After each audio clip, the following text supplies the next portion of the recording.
Thank you very much. It's wonderful to be here in Malta with a group of awesome people like you. Yesterday evening at dinner, I had the pleasure of meeting a few of you, and I was very impressed by the diversity of expertise and knowledge and experience in the people I met, and I suspect that's reflected around the room. Now, speaking of meeting people, I appreciate that a big reason many of you come to a conference like this is to meet people, to network.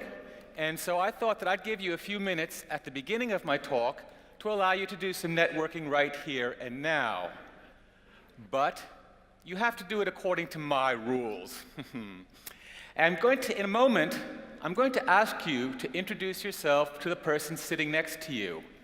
But when you do so, I want you to make up a name, make up a profession, and ask each other questions about the profession and make up answers. So basically, I'm asking you to lie. Lie about your name, lie about what you do, and have a brief conversation and lie in your responses. Is that clear? Okay, so go ahead. Introduce yourself to your neighbor, lie about your name, your profession, and ask questions and lie in the answers, please. You have 2 minutes.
Okay. Your attention back to me, please. Could I have your attention again, please? Excuse me? Could I have your attention, please? Okay. What did you think of that exercise? Does anyone want to comment? Very interesting. We immediately found something in common. Excellent. And it was a lie. That's fantastic. Anyone else want to comment on yes? It was fun, absolutely. Anything else? It's a provocation. It's a It's a provocation. provocation, absolutely. Back. Sorry, I thought it was confusing because I don't know this one, and I was really confused about the answer myself, and whether he was actually telling me the truth or lying. He should have been lying. If he was a good man, he lied to you. Okay, thank you very much. Now, you're probably wondering, what was that all about? And the thing is, as you know, I'm talking about the dark side of creativity. And one of the darkest aspects of creativity is the relationship between creativity and dishonesty. And this was first discovered by the researchers, the social psychologist Francesca Gino and the behavioral economist Dan Ariely that did some tests. And the tests involved 2 parts. The first part was basically a measurement of creativity. The second part was a game in which people reported the scores of their game. Now, I'm not going to go into a lot of detail about the experiment because it would be boring and I don't have time. But one of my slides has references to what I'm talking about in this talk, so if you're interested, you can follow up and learn more. But anyway, so you had the first test that people took was a creativity measurement test. Then they basically played a game that it was very easy to cheat and get away with it, or so they thought. In fact, the researchers could tell who cheated and by how much. And what they found was the people who scored highest for creativity scored highest for dishonesty in the follow-up test. That's kind of freaky. So the people who are most creative showed up as most dishonest, and that's been repeated in tests. And it's important to understand that this does not mean this is not an absolute. This does not mean that every creative person is a liar and a creative genius is a pathological liar, nor does it mean that every non-creative person is impeccably honest. But it does mean that research has shown that creative people tend to be less honest than non-creative people. Now, the researchers began to wonder, is this something about people who are creative, that they also tend to be dishonest? Or is it somehow a connection between creativity and dishonesty? So they did another test, and in this test, they divided people into groups, and some groups did an exercise that kind of pushed their creativity, made them think more creatively for a while. And other people did a test that was not creative at all. It was just a boring old test, or boring old exercise, sorry. In the second part, again, they played the game to measure dishonesty. And what they found was that people who had their creativity boosted in the first exercise were more dishonest in the second exercise. So it seems that it's not creative people who are dishonest, but something about creativity that tends to lead to dishonesty, which is kind of a weird thing. And the reason for this, they explained, is that creative people are not, do not intend to be dishonest. It's not like, creative people wake up in the morning, oh, what am I going to lie about today? Rather, they can excuse bad behavior. They can legitimize bad behavior through creative thinking. They can devise creative explanations for bad behavior, dishonest behavior, and so on. And this is what the researchers said. Now, my feeling is, in addition to that, creative people just tend to see more options in a given situation. And one of the options they may see is a dishonest option. But they have a way of legitimizing that using their creativity. Now, I don't know how clear that is, so I thought I'd give a little example from my own life. A while back, I was bicycling along, I had a banged-up old bicycle, bicycling along a bicycle path near my home. There's woods on one side and a big fence and train tracks on the other side. And as I was bicycling along, ahead of me, I saw a beautiful racing bike leaning against a tree. And as I got closer, I was surprised to see it wasn't locked, and there was no one there. The bike was just sitting by the tree there. And I thought, well, maybe the owner's gone into the woods for a pee or something. I mean, yeah, you bicycle a long time, you have to pee, so probably he just went into the woods and peed. I also know that racing bikes, and a nice racing bike, tends to be very lightweight. So I slowed down, made sure he wasn't, no one was around. I picked up the bicycle, it was very lightweight, and bicycled home with it. And I got it home, and I looked at it, and it was a beautiful bicycle. A lightweight carbon frame, the gears were fantastic, wheels, everything. I mean, this must have been like a 7,000 euro bicycle. It was beautiful. Now, I reckon that anyone who could afford a 6,000 or 7,000 euro bicycle must be very, very wealthy. So it's not a big deal for him to lose it. Moreover, as I think about it, wealthy people tend to be very sensible and cautious about their money. So he was almost certainly insured. So he probably got a new bicycle from his insurance company. I got a new bicycle, and I'll be honest with you, I was going through a financially difficult time. So for me, I had a nice new racing bicycle that I couldn't possibly have afforded. And the insurance company, well, look at it this way. If people didn't steal bicycles from time to time, they wouldn't have a bicycle insurance business. So I was keeping the insurance company, in business too. I think I basically did a good thing. And I think if there's any questions about what I did, could we be honest here? Could we be direct, please? Because the truth of the matter is, I said I was going through financially difficult times, and this is basically because people, you and people like you, were not hiring me to do talks and workshops about creativity. So if anyone's to blame for what happened, I think it's you guys. But otherwise, I think it's a win-win situation. For the previous owner's got a new bicycle, me, I've got a new bicycle, the insurance company's still in business. Okay, as a lot of you probably worked out, that story wasn't completely true. But I think it demonstrates how a creative person, that's a rather extreme example, but it demonstrates how a creative person can twist reality in order to legitimize behavior that is not appropriate, that is dishonest. But the story's a little bit true. I was bicycling along this path. I did see the beautiful racing bike leaning against a tree. And I will be honest with you, it did cross my mind to steal it. I didn't, but it did cross my mind to steal it. And to be honest, and this is something I find happens to me a lot. It's kind of shameful, but when I see stuff like that, I see situations, a lot of options go through my head, and often those options aren't ethical, moral, even not at all nice. You know, I see a baby in a pushchair eating an ice cream cone with the light, and a small part of me thinks about grabbing the ice cream from the baby and taking it away and watching the baby cry. Or you know, I'm having a nice walk down the footpath near my home, and a jogger comes by, and a small part of me is tempted to, you know, go like that and just watch the jogger fall over. No, I never, ever do this stuff. Fortunately, my parents raised me to be a good guy. But these ideas go through my head all the time. And actually, at the time of this bicycle incident, I was wondering to what extent other people saw stuff like this. And so I conducted the completely unscientific experiment of my own. I posted the story on Facebook. And I'm lucky to have a lot of friends who have too much time on their hands and actually respond to my silly questions on Facebook. And surprisingly, a lot of people responded to this. I asked them, you know, if you saw a bike leaning against a tree like this, the owner wasn't around, what would you do? Would you be tempted to steal it? Would you steal it? And a small handful of friends said, yes, I would be tempted to steal it, but I wouldn't do that. Basically, the response was like mine.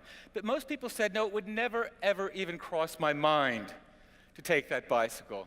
And in a very vague way, it struck me that the people I know who are more actively creative tended to see the option to steal the bicycle, whereas the people I know whose skills are in other areas tended not to see that option. Now, it's a completely unscientific test, but it does kind of confirm my hypothesis that creative people tend to see more opportunities, even when those opportunities are not entirely legitimate. Now, Ms. Gino, Dr. Gino, saw, okay, so creativity leads to dishonesty, but what about the other way around? Might dishonesty lead to creativity? So she conducted some tests, and basically, the first part of the test was the game before. And so some people did the game where it was very easy to cheat and get away with it, or so they thought, and some people played a game where cheating was basically impossible. Then they did a creativity test. And what she found was that the people who had the opportunity to cheat in the first exercise scored higher in the creativity exercise. And even she mixed around and tried again. So yes, it seems that not only does creativity lead to dishonesty, but dishonesty leads to creativity. But it's probably important to stress that it's a temporary thing. Being dishonest leads to a temporary boost in creativity. So it's not like every time you lie, you get a bit more creative and a bit more creative. That would be nice, maybe, but it doesn't work that way. So creativity leads to dishonesty. Dishonesty leads to creativity. That's kind of dark. So what can you, as innovation leaders, as innovation managers, innovation leaders, learn from this? What can you exploit from this? Well, one thing I think that's very powerful is if you have to do a kind of creative thinking exercise like an anti-conventional thinking session or a brainstorm or a Lego serious play or whatever, any kind of activity where you need a team of people to come up with creative ideas, start off by lying.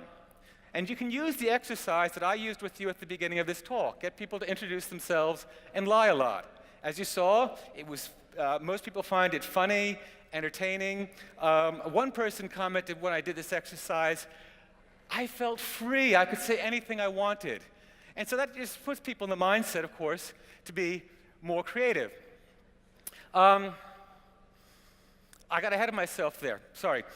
Now, I forgot to explain why Ms. Gino reckons that people who are more creative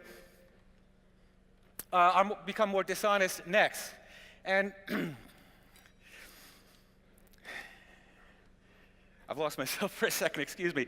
Oh, yeah, that's right. Okay, when people are dishonest, they break rules and they get away with it. If they lie, they cheat in a game, they break rules and they get away with it. And so if after that they do a creative thinking exercise, they have the mindset that it's okay to break the rules. And when they think it's okay to break the rules, it's easy to be a lot more creative, because creativity is often about breaking the rules that constrain our thinking in certain situations. And an excellent example of this is telephones. I remember when I was a kid, telephones had dials on them. I don't know if Some of you must be old enough to remember that. And then about the 1970s, we started to see push-button telephones, where you push in the buttons for a telephone number. And by the 1980s, that became the norm. You didn't see dial telephones anymore. 1990s, push buttons on the telephones. As mobile telephones came in, we had push buttons. Effectively, push buttons were a rule of telephones. Telephones had to have push buttons on them because otherwise, how could you enter a phone number into them? Now, I think you can all see where this is going. Steve Jobs and Apple came out with the smartphone with a touch screen rather than push buttons. And it changed the industry completely. I think, Bobby, I would guess that 99 out of 100 of us probably have a smartphone in our pocket or our purse or somewhere nearby. No one uses push-button telephones now.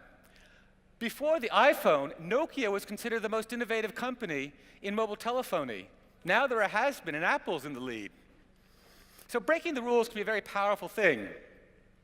And that's the second thing you can take away from understanding this connection between dishonesty and creativity, is when you do have to come up with creative ideas in order to innovate, ask yourself, what are the rules that constrain us? What are the rules about this product that we want to improve or the new product we want to make?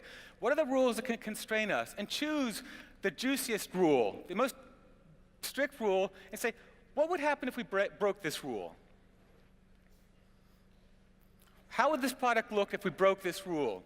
And you'll find that by identifying the rules that constrain your thinking and asking what happens if we break this rule, you can be very, very creative. I think another useful thing to learn from this is to try and get the mindset of a creative person, and just as you go through life, try and look at all the options in a given situation. You have a moment, think about what choice you have to make, and ask yourself, what are really all the options? And to give a mundane example, imagine 3 of you go out to lunch together at a restaurant. At the end, the bill comes. Now, you normally probably think you have about 3 choices. One is one person pays for everyone. Another choice is you split the bill between you 3 ways, evenly. Another is you work out what you've eaten and drank, and each person pays what he or she spent. Those are probably the options that come to your mind, but if you think about it more, there are other options, like you could all get up and run away. Or you could bring a dead mouse with you into the restaurant, and when you're having your coffee, you drop the mouse in the coffee, say, hey, waiter, there's a dead mouse in my coffee. And you'd probably get the meal for free. Now, I'm not suggesting you do this stuff, but I think if you get in the mindset of just looking at all the options, including the ones that are immoral, unethical, and completely wrong, it's just a great kind of creative thinking exercise. Okay, so that's pretty dark stuff, really, this link between creativity and dishonesty, because I think most of us feel that creativity is a very beautiful thing. I mean, I like creative ideas. I love creative ideas. Do you like creative ideas? If you like creative ideas, put your hands up. How do you feel? If you like creative ideas, put your hand up. Okay, quite a lot of you. I'm not really feeling it. I want you to repeat after me. I love creative ideas. No, better. I love creative ideas. One more time. I love creative ideas. Oh, that was awesome. That was really good. Thanks very much. Now I have some good news and I have some bad news. The bad news is most of you were lying. The good news is that means you're probably very creative. Because the truth is, people don't like creative ideas. They hate them. And this was discovered by a researcher called Jennifer Mueller. And she was curious about this because, these days we're all talking about the wonder of creativity, the importance of creativity. And she wondered, is this really true? So she used a very sophisticated bias testing methodology that normally is used to measure biases that people don't want to admit to, particularly racism. I mean, no one acknowledges that they are racist, but there are clearly a lot of racists in the world. So this test uses a kind of a convoluted word association methodology to identify biases people have. And the words that people associated with creative idea were agony, poison, and my personal favorite, vomit.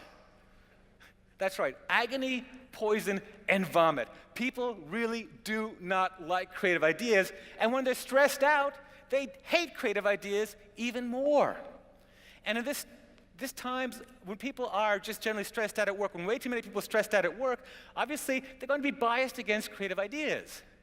And this is deadly to any innovation initiative, because I suppose each speaker here today probably would define innovation a bit differently, but I would define innovation, it's relevant to this actually, as the implementation of creative ideas in order to generate value. And that value is very often in the form of increased income or reduced operational expenses or a bit of both. But it can also be things like becoming a greener company or better relationships with the community. But innovation is about implementing creative ideas to generate value. So if you don't have creative ideas, if your employees hate creative ideas, if they're not reporting the creative ideas they have, then that's obviously going to impact your innovation in a very negative way. And another side effect of this is when people are given a list of ideas to choose from, to implement, they tend to choose mediocre ideas. Imagine if you have a list of ideas in which, like, idea number 10 is the most creative and idea 1 is the least creative, and you ask a manager to choose an idea to implement, she's going to choose an idea around 4, level 4 of creativity. She'll choose not very creative ideas. So this is not a good thing for your innovation initiative. Now, Dr. Mueller basically explains there's two problems that people have with creative ideas. And the first is probably the most serious, and that is uncertainty. Creative ideas tend to be very uncertain. I can think, when I read that, I thought myself back in the days when I was an employee in a large organization, and a few times I had a really wild idea.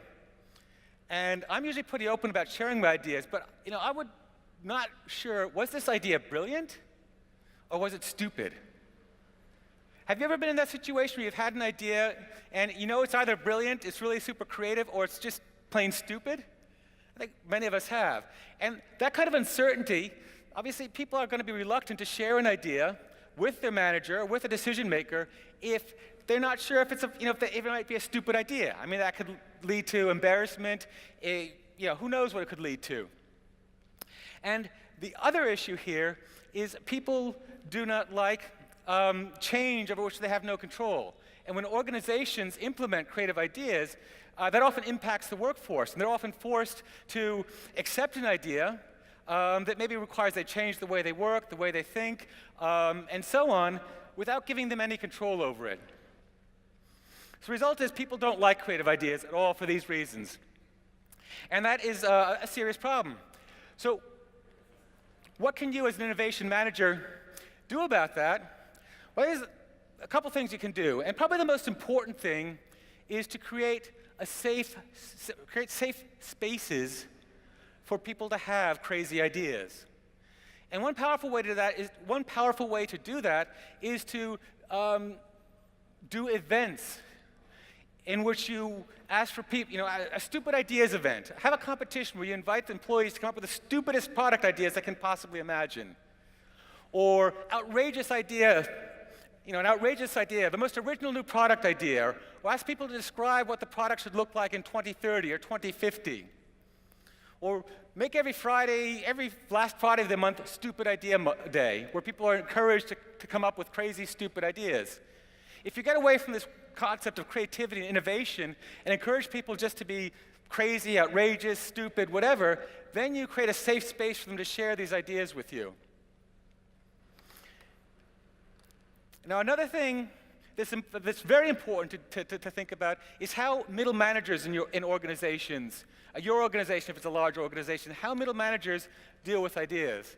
In my experience, middle managers tend to be the gatekeepers of innovation. Because when the direct reports have ideas, middle managers can either accept the idea, embrace it, and promote it in the organization, or they can reject it. And in a lot of organizations where I've worked, I've spoken to people, it's the other way around. The managers tend to stifle creative ideas. An employee comes up, a direct report comes up to the manager and says, "I've got a brilliant idea, we should do this." And the manager, doesn't even think about the idea. He almost immediately shuts down and says, I have no time to deal with that, or we have no budget for that, or we tried something like that last year, it didn't work, or, it would never work in our company. They kill ideas immediately. And one, okay, the idea is stifled immediately. And two, the person who had the idea is demotivated. She becomes even more reluctant to share potentially really creative ideas with her manager. So instead, you need to train managers to not to reject ideas immediately, but to consider them. And I encourage an approach that I call the 3 C's, to consider, complement, and challenge. Consider, complement, and challenge. And teach managers that when someone comes up to them with an idea, shut up, don't speak, stop and consider the idea. Think about it. What are its merits? What are its weaknesses? Then compliment the idea. You know, even a stupid idea certainly deserves I'm really glad you're sharing your creative ideas with me and thinking about the future of our organization. That's really important. And then challenge the person. You know, this is an interesting idea. I think it has potential in our organization, but I can also see it's going to cost us over €1 million to kick it off. So can you come up with some way we can test the idea with a budget of, say, €5,000? So by doing it this way, we take the idea seriously, and that's probably the best compliment you can ever give an idea, is to take it seriously. You know, rejecting an idea outright is terrible, but I think we all know these managers who always say, oh, that's a good idea, but never do anything about it. That's also useful. But to seriously consider an idea and have a conversation about it means the idea is much more likely to happen. It encourages people to share ideas that might be stupid with their middle managers. And it's just a way to make innovation happen. When it comes to the managers who have a list of ideas and choose the mediocre ideas, this is something that a lot of brainstorm facilitators I know speak about. You know, they spend a day doing a brainstorming session. They get a dozen people from the company out, creating lots of ideas. They have about 10,000 Post-it notes afterwards with ideas on them. They, organize ideas and give it to the manager who hired the facilitator to come in and do the brainstorm. And the manager chooses some mediocre idea off the list. And that's a hugely inefficient way to come up with a mediocre idea. I think most of us can come up with mediocre ideas at our desk. We don't need to go to a brainstorm to do it.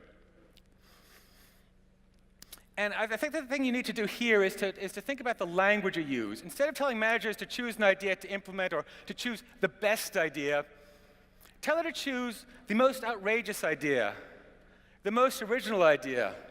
I think it would be fun to say, which idea would you least like to implement? And when she says, this one, you say, ha, you've got to implement it. But that would probably only work once. After that, she'd know what you're doing and wouldn't fall for it. But you might ask, which idea, if our number one competitor were to implement it, would scare you the most? Or which idea would you least like to see our main competitors implement successfully? And ideas like that are likely to be a lot more creative. So if you get her to focus on ideas like that to select, you're much more likely to come up with a higher level creative ideas out of a brainstorm session.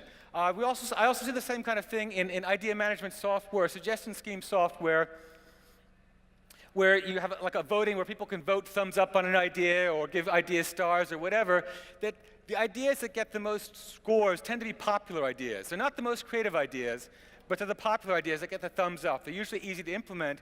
And a lot of this is because you're supposed to give a thumbs up to a really good idea or to the best idea or whatever. And that's a really vague, meaningless term. Or a lot of software doesn't even tell you what to do. It just tells you to give a thumbs up. It's much better to tell people to give a thumbs up to the most creative idea or the most original ideas, because these are the ideas that really are truly creative. And if you choose the truly creative ideas to implement, and you implement them successfully, then you have true breakthrough innovation, the most exciting kind of innovation. So, there you have it. We like to think of creativity as a very nice thing, but there is a very dark side to it. I've only covered a couple of aspects to it. That is that creativity tends to lead to dishonesty, dishonesty tends to lead to creativity, and people tend to hate creative ideas. And if you ignore this, then it's going to negatively impact your innovation process. But if you embrace it, understand it, and exploit it, it can help you innovate much better than your competitors who ignore it. So it can be a very powerful tool to understand this and exploit it. I assume that you'll either get a handout or a download of the talk. So if you're interested in the research that I referred to, here are the links here in this slide. And then last, That's me up there, and my friend the Penguin. I'll be around for a while. If you have questions you want to ask me, you're welcome to do so. But note the email address there. You know, if you want to contact me in the future, if you have a question, a comment, whatever, I'd love to hear from you. Thank you very much. Ladies and gentlemen, put your hands together for Jeffrey Baumgartner. Jeffrey, before you go, Yes? yeah, you're sticking around, you're here, so if people want to catch you, grab a coffee, have a chat, have a discussion, challenge you on some of the things you said, Absolutely. you can do that as well, yeah? Of course, I'd love to. Absolutely. Once again, Jeffrey Baumgartner, thank you so much.